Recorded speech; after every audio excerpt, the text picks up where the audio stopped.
വെനസ്വേലയെ പിടിച്ചുലച്ച ഇരട്ട ഭൂകമ്പത്തിന്റെ അവശിഷ്ടങ്ങൾക്കിടയിൽ നിന്നും 53-കാരനായ അഭിഭാഷകൻ രക്ഷപ്പെട്ടത് അത്ഭുതകരമായി.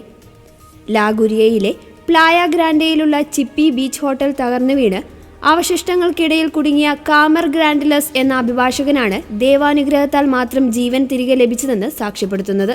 തന്റെ കഴുത്തിലുണ്ടായിരുന്ന അത്ഭുത കാശുരൂപമാണ് മരണത്തിൽ നിന്നും തന്നെ രക്ഷിച്ചതെന്ന് അദ്ദേഹം ഉറപ്പിച്ചു പറയുന്നു. ജൂൺ 24 ബുധനാഴ്ച വൈകുന്നേരം 6:05 വെനസ്വേലയെ പിടിച്ചുകുലുക്കിയ ഇരട്ട ഭൂകമ്പങ്ങൾ ഉണ്ടായത്. ഹോട്ടലിന്റെ ഏറ്റവും മുകളിലത്തെ നിലയിലുള്ള ജിമ്മിൽ വ്യായാമം ചെയ്യാൻ ഒരുങ്ങുകയായിരുന്നു കാമർ. ആ നിമിഷത്തിലാണ് ഭൂമി കടുത്ത ശബ്ദത്തോടെ വിറച്ചു തുടങ്ങിയത്. ജിമ്മിലെ ഭാരമേറിയ ഉപകരണങ്ങൾ ഇരുവശങ്ങളിലേക്കും തെറിച്ചു വീണു. പെട്ടെന്ന് തറ നടുവേ പിളർന്നു.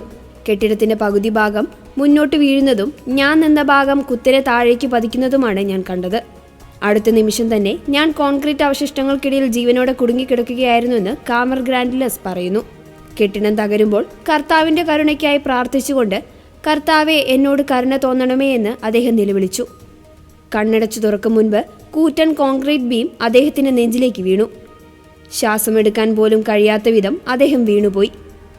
ഇടതുകൈ ഒടിഞ്ഞ നിലയിൽ കഠിനമായ വേദനയോടും മരണഭയത്തോടും മല്ലിട്ട് പ്രാർത്ഥനയോട് കിടന്ന അദ്ദേഹത്തെ ഒടുവിൽ അവശിഷ്ടങ്ങൾക്കിടയിലേക്ക് കയറി വന്ന ഒരാളാണ് പുറത്തെടുത്തത്.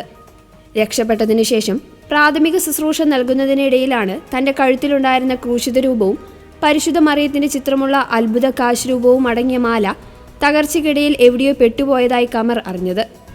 എന്നാൽ അത്ഭുതമെന്ന് പറയട്ടെ, പരിക്കേറ്റ കൈ അനക്കാതിരിക്കാൻ വാച്ചൂരി തന്റെ ഷോർട്സിന്റെ സിപ്പറുള്ള ചെറിയ പോക്കറ്റിൽ ഇടാൻ നോക്കിയ കമർ ഞെട്ടിപ്പോയി. മാലയുടെ പൊട്ടിയ ഒരു ചെറിയ ഭാഗവും ആ അത്ഭുത കാശുരൂപവും ആ പോക്കറ്റിനുള്ളിൽ സുരക്ഷിതമായി ഉണ്ടായിരുന്നു.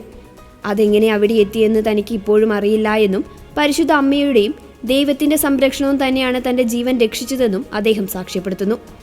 ഏറ്റവും പുതിയ ഔദ്യോഗിക കണക്കുകൾ പ്രകാരം വെനസ്വേലയിലുണ്ടായ ഇരട്ട ഭൂകമ്പത്തിൽ മരിച്ചവരുടെ എണ്ണം 3535 ഉയർന്നിട്ടുണ്ട്.